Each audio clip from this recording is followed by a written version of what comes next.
সমাজকে বিভ্রান্ত করা। যে কোটা আমি বাতিল করে দিয়েছিলাম, ওটা একটা রায় হয়।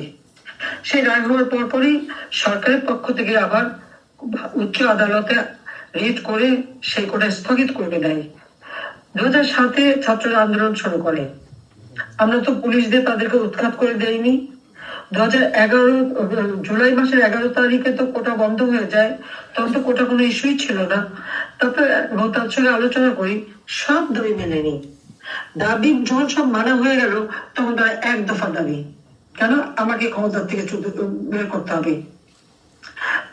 আজকে যখন আমরা দেখি যে এই ছাত্ররা সে সময় যে আন্দোলনের নামে যেভাবে পুলিশ হত্যা করেছে, শিক্ষকদের অপমান করেছে, সংখ্যালঘুদের উপর হত্যা করেছে, প্রত্যেকটা প্রতিষ্ঠান, মেট্রো রেল, এক্সপ্রেসওয়ে,